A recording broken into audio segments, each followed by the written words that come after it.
After my C-section I woke up to my mother-in-law holding my baby. She's calling me mom now. She smiled. My husband nodded. It's better this way.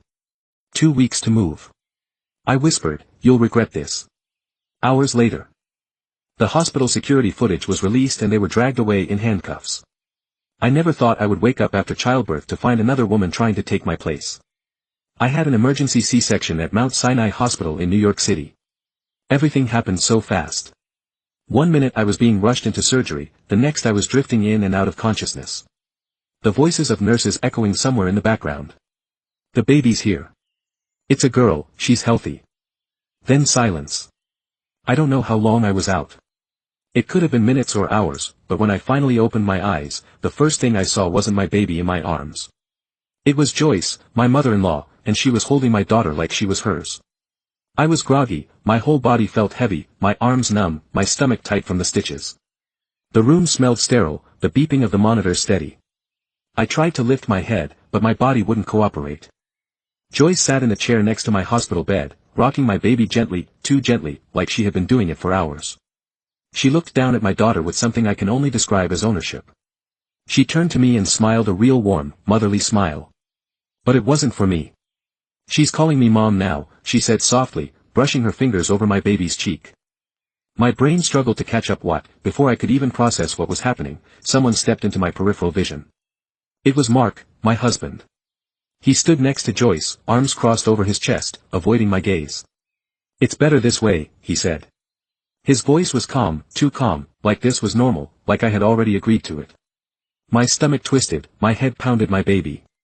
My baby was inches away from me, but Joyce was holding her like she belonged to her.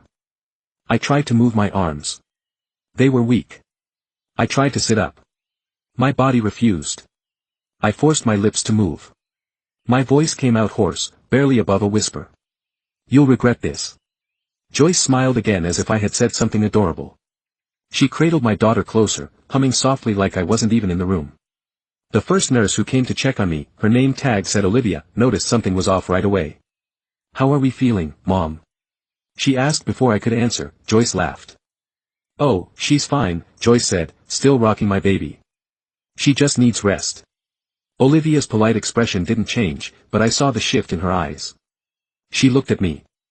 I must have looked like a wreck, helpless, scared, confused. Would you like to do skin to skin? Olivia asked me gently. My heart leaped. Yes, that's what I needed. My baby needed me. But before I could even open my mouth, Joyce answered for me. Oh, I already did that while she was out. I already did that. My blood ran cold. Olivia's head snapped toward her. I'm sorry. Joyce smiled. She needed that connection. You know, for bonding, I read about it. There was a long silence. Then Olivia turned to Mark. Sir, is this the mother? She asked, pointing at me. Mark hesitated. I don't know what was worse, Joyce acting like my baby was hers or Mark hesitating. Finally he sighed. Yes, he muttered. But we talked about it. It's just better if Mom Joyce takes care of the baby for now. We talked about it. What the hell was he talking about? Something changed after that conversation. The nurses became more present, more watchful. They didn't say anything outright, but they were paying attention. Now one nurse, Sarah, came in to adjust my fore. While she worked she made small talk. So she said casually, how's the first day of motherhood treating you? Joyce answered before I could. Oh, she's been sleeping through most of it, she said with a soft chuckle. That's why I've been watching over the baby. Somebody has to. Sarah didn't even blink. She just nodded and finished with my fore. Then, as she turned to leave, she said, I'll let the doctor know. That's when I knew they were on to her. That afternoon a nurse came in and asked if I had been able to hold my baby yet. Joyce laughed again. Oh, there's no rush, she said. I've got her. The nurse didn't smile. Actually, it's important for the mother to have time with her newborn, especially after a C-section. Joyce's grip on my baby tightened. She's sleeping, she said, her voice a little sharper. I don't want to wake her up. The nurse took a step forward. Ma'am, please hand the baby to her mother. Joyce hesitated then. For the first time since I woke up I saw it, fear, a flicker of something behind her eyes. It was quick, but it was there. She glanced at Mark. He shifted uncomfortably but didn't say anything. The nurse didn't wait for permission. She reached forward and gently took my baby from Joyce's arms. Joyce sat there, frozen, like something had been stolen from her. That night Olivia came back. She pretended to be casual, asking questions about my pain level, checking my stitches. But then, quietly, she asked, "Did you sign any paperwork?" I frowned. No. Her expression didn't change, but I saw her knuckles tighten around the clipboard. "Did you approve anyone else to act on your behalf?" I shook my head. My brain was still foggy, but something in her tone made my stomach twist. "Okay," she said softly, "just rest, I'll be back later." She left the room. 10 minutes later, hospital security walked in. Hospital security walked in 2 guards in navy uniforms. Their expressions unreadable. They weren't rushing, but they weren't casual either. They knew something was wrong. One of them, a tall guy with a shaved head, glanced at Joyce, then at Mark. He held a clipboard. "Sir, ma'am, we need to verify some information," he said, voice firm but polite. Joyce's fingers twitched on the blanket in her lap. Mark shifted his weight. Neither of them spoke. The other guard, a woman with a sharp gaze, glanced at the baby now resting in my arms. "Who is the mother of this child?" she asked. Looking directly at me, I licked my dry lips. "Me," I croaked. My voice was still weak, but I made sure to say it loud enough for everyone to hear. Joyce let out a fake laugh too high-pitched. "Of course she's the mother," she said quickly. "I was just helping, she needed rest." The female guard didn't react. "You've been holding the child since she was born, correct?" Only because Joyce started then stopped. She knew she had already said too much. The male guard flipped a page on the clipboard. "Ma'am, do you have any legal authority to act on the mother's behalf? Any signed documents?" Joyce's face twitched. No, but the female guard nodded slowly. "And, Mr. Carter," she turned to Mark. He paled at his last name being used. "Why?" "Yeah, you were aware your mother was presenting herself as the primary caregiver." Mark swallowed. He looked at Joyce, then at me, then at the baby. "Hi, I just thought she needed help." The air in the room changed. It was cracking open, unraveling, and then Olivia returned. She wasn't alone. A doctor and a second nurse were with her and they had a file. The doctor, a middle-aged man with silver hair, adjusted his glasses. "Mrs. Carter, I need to ask you something important," he said to me. His voice was kind but firm. "Did you consent to have your mother-in-law listed as the primary caregiver on hospital records?" My stomach turned to ice. "What?" My voice came out stronger this time. "No, I would never." The doctor sighed like he had already expected that answer. "That's what I thought." He turned and handed a paper to the guard. The female guard scanned it, then looked at Joyce. "This document," she said, "was submitted an hour after the baby was born." Mark took a step back. What does it say?" The guard's eyes flicked to him. Then back to Joyce. "It states that Joyce Carter is to be recognized as the primary guardian of the newborn due to the mother's inability to care for the child." I felt the blood drain from my face. Joyce's mouth pressed into a thin line. "That's ridiculous, is it?" The guard held up the paper because it has your signature on it. Joyce opened her mouth then shut it. The male guard stepped closer. "Mrs. Carter," he said, addressing me, "did you sign this document?" "Absolutely not." My voice shook, but my anger was rising. The doctor spoke up. "We checked your medical chart. At the time this form was submitted you were still under anesthesia. There is no way you could have signed anything." The silence was deafening. Mark took another step back. His whole body was tense, like he was ready to run Joyce. She laughed, not a nervous laugh, not an apologetic one, a mocking one. "I was doing what was best for the baby," she said, tilting her head. "She doesn't know how to be a mother." I raised Mark. "I know what I'm doing." The female guard didn't blink. "Forging legal documents is a crime, ma'am," Mark snapped. "I didn't know she did that." He blurted out, taking 2 big steps away from Joyce. "I thought it was just temporary.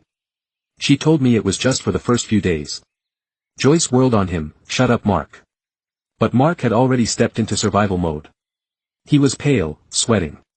"I swear I didn't know she was doing anything illegal." I thought the female guard raised a hand enough. Joyce's lips curled. "Oh, grow up, Mark. She's fat. You've been useless since the day you got married. You never could handle responsibility. I was fixing your mistake." My breath caught your mistake. She was talking about our daughter. Mark's face twisted. You said it was just temporary. He said again, his voice, small, temporary. Joyce repeated, her voice sharp. You think she was ever going to be a good mother? She's barely capable of taking care of herself. You saw how weak she was during pregnancy. She doesn't have the instinct. I do. I was saving the baby from a life of. That's enough. The male guard said sharply for the first time. Joyce looked nervous. Then Olivia spoke up. You also tried to change the birth certificate. She said. Mark froze. The doctor nodded, yes. About an hour ago a request was sent to the hospital administrator asking that the mother's name be removed from the birth certificate and replaced with Joyce Carter's name. The room went still. Joyce's face darkened. The female guard pulled out a radio. We need NYPD down here. She sat into it. Joyce's expression snapped. She lunged, not at me, at Mark, you weak little coward. She shrieked. I did this for you, I did this for our family, and you're just standing there. Mark flinched as she grabbed his arm, her nails digging into his skin. Say something. She screamed. He ripped away from her. I am sorry. He stammered, but he wasn't talking to her, he was talking to me. I didn't respond, I just held my daughter closer. Security stepped in, but Joyce wasn't done. She turned to me, eyes wild. You don't deserve her. She hissed before she could do anything else. The male guard pulled out handcuffs. Joyce Carter, you're under arrest for attempted forgery, medical fraud, and attempted kidnapping. Her face twisted in rage. Mark. She snapped, do something. Mark just stood there. Joyce started struggling, but the guards held firm. And then the hospital doors burst open. The hospital doors burst open. 2 NYPD officers walked in their presence, shifting the energy in the room instantly. They weren't here to ask questions, they were here to take action. Joyce froze, her face twisted, but for the first time she didn't speak. Mark, on the other hand, started breathing fast, like reality had just smacked him in the face. His eyes darted between Joyce, me and the baby. He looked ready to bolt. One of the officers, a tall man with dark eyes, pulled out a small notepad. We have reason to believe an attempted abduction was in progress. Can someone explain what's going on here? The hospital security guard stepped forward. We have security footage and falsified paperwork. The mother, Mrs. Carter, was unconscious when a legal document was submitted listing her mother-in-law as the baby's guardian. There was also an attempt to alter the birth certificate. The officer's expression hardened. And who submitted these? That would be Joyce Carter, the security guard said firmly. The officer's eyes locked onto Joyce. Ma'am, is this true? Joyce's jaw was clenched so tightly her lips had gone pale. I don't have to answer that, she muttered. The officer nodded like he had expected that answer. That's fine, we'll check the security footage. And that's when Joyce cracked. She suddenly turned to Mark, her eyes wide, desperate. Tell them I was helping. Tell them. Mark's lips trembled. Joyce's voice turned sharp. Mark, if they arrest me, you'll be next. You knew about everything. You let me handle it. They'll charge you too. The officers stilled. Mark paled. No, I didn't sign anything. That was all you. But Joyce just left, shaking her head. Do you think they'll believe that? The camera saw you here every single day, letting me hold her, calling me her mother. You went along with it. You didn't stop me. That makes you just as guilty. Mark took a shaky step back. I didn't mean to, doesn't matter. Joyce snapped, intent doesn't mean a damn thing when it comes to the law. Mark looked like he was going to be sick. The officers exchanged a glance. Mr. Carter, we're going to need you to come with us for questioning, one of them said. Mark broke his whole body, trembled, his eyes darting around the room like a trapped animal. No, he whispered, no. This isn't how this was supposed to go. And then, in a single pathetic moment, he did something I will never forget. He ran. It happened so fast. No one reacted right away. Mark bolted toward the door, shoving past one of the nurses. A chair tipped over. My heart jumped into my throat as I watched him sprint down the hallway. Nurses gasping, security shouting, stop him. One of the officers yelled. But Mark was fast, too fast for someone who had been acting like a helpless bystander 5 minutes ago. He made it to the end of the hallway, pushing through a set of double doors. One of the officers took off after him. Joyce, still held by the security guard, let out a sharp bark of laughter. Of course she sneered. He never could handle consequences. The second officer turned back to her. And you can. Joyce smirked, watch me. Then she suddenly collapsed. It was too dramatic to be real. 1 second she was standing, the next she was crumbling to the floor, her eyes rolling back. The security guard caught her before she hit the ground. She's faking, he said flatly. The officer wasn't convinced. He pressed his fingers to her pulse. It's erratic, could be a panic attack or heart issue. One of the nurses rushed forward checking her vitals. She's breathing, but her heart rate is high. The nurse said we need to get her on a monitor. I knew exactly what Joyce was doing. She was buying time. If she got admitted as a patient, they wouldn't be able to drag her out in handcuffs. She could argue she wasn't in a state to be arrested. She could delay everything and, the worst part, it was working. The officer sighed, all right, put her in a room under watch. We'll call a paramedic for transport if needed. I wanted to scream. She was getting away with it. Joyce opened one eye, just barely, looking smug. The officers were falling for it and Mark. He was still running. The officer who had chased Mark returned looking pissed. He's gone where the other officer asked. Security footage shows him jumping into a car outside. Someone was waiting for him. I felt my stomach drop. What kind of car? Black sedan, no plates. My heart pounded. Mark didn't have friends. He didn't have connections. The only person who would go this far for him was his mother. Joyce had planned everything. Even if she got caught, Mark was supposed to take the baby and leave. The officer turned to me. Mrs. Carter, I need to ask, does your husband have access to your home? The air left my lungs. Yes, I whispered. And suddenly everything became much worse. Two things happened at once. First, one of the officers pulled out his radio and barked, we have a potential abduction attempt in progress. Get units to my address immediately. Suspect may be en route. Second, Joyce laughed again softly, this time under her breath, like she was enjoying this. I turned to her, rage boiling inside me. Where is he going? I demanded. She just smiled. You'll see, she wasn't panicking. She wasn't scared of being arrested because she still thought she was going to win. My baby stirred in my arms, her tiny fingers curling into my hospital gown. I held her close and I swore to myself, no one was taking her from me, not Joyce, not Mark, not anyone. The officers were already moving, calling for backup. The hospital was on lockdown. But I knew this wasn't over. This wasn't just a fight over custody anymore. This was a war and I was ready for it. I didn't have time to process the fact that my husband had just fled, because I knew exactly where he was going, my home. Mark had a key. He knew the passcode. I had no doubt he had some ridiculous plan to take my baby before I was even discharged from the hospital. Maybe he thought he could still convince me, maybe he thought he could just walk away with her. But I wasn't going to let that happen. The hospital was already on high alert. The officers were calling for backup, but I wasn't waiting around. I looked at the female officer, Detective Owens. I finally caught her name. I need to go. No, you're not in any condition to. I am the only one who can stop him. I snapped.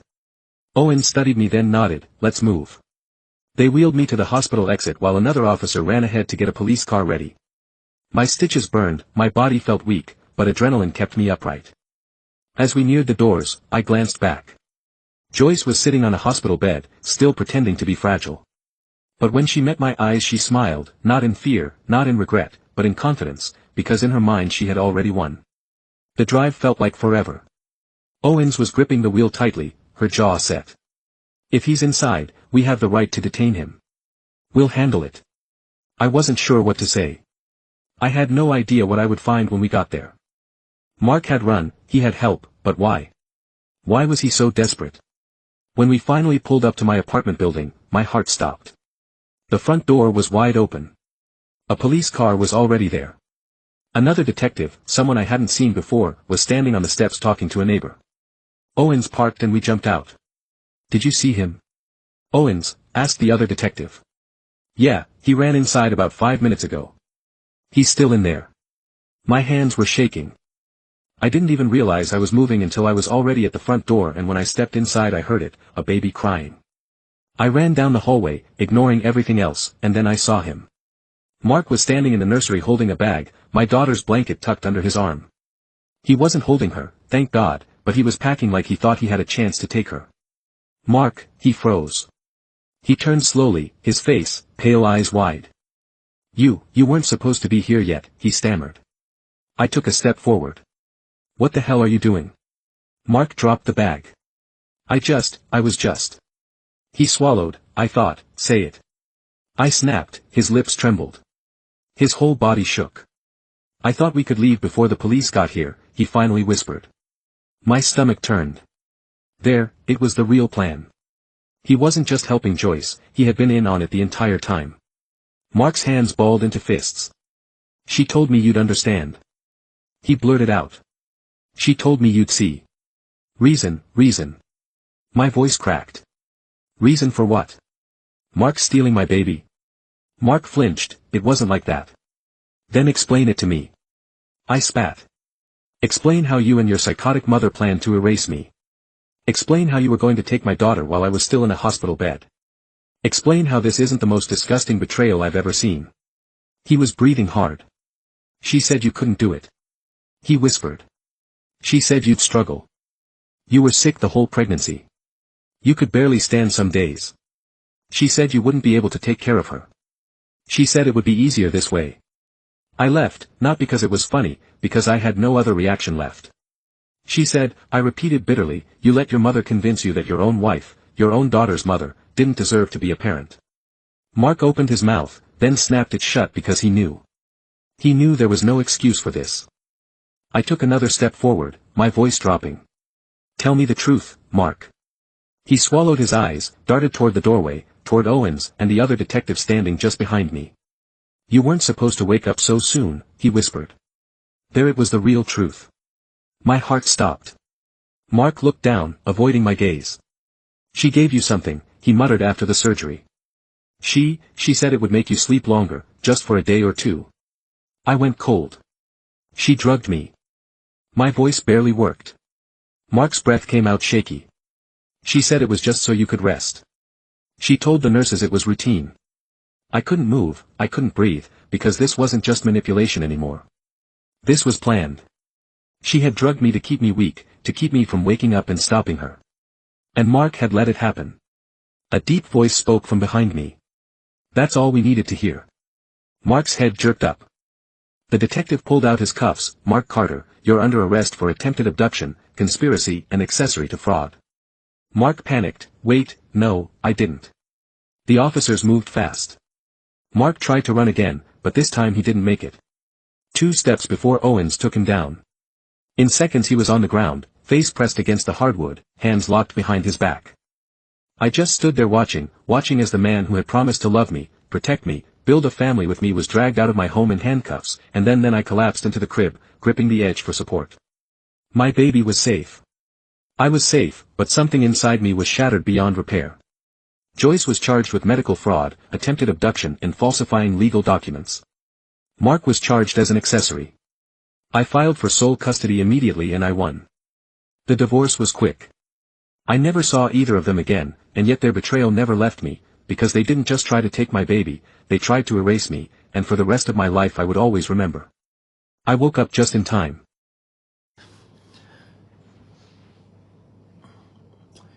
Good morning， 早安，妈妈们。借我你那个麦试一下。你们收到了这个 Oxford Dictionary Pen 没有啊 ？e-camus 就是上次 Copy 的第一，跟这个 e-camus 配合，然后开卖的这个 e-camus。这个 e-camus 我自己呢也有买一套给我的孩子，然后呢我也买一套送给。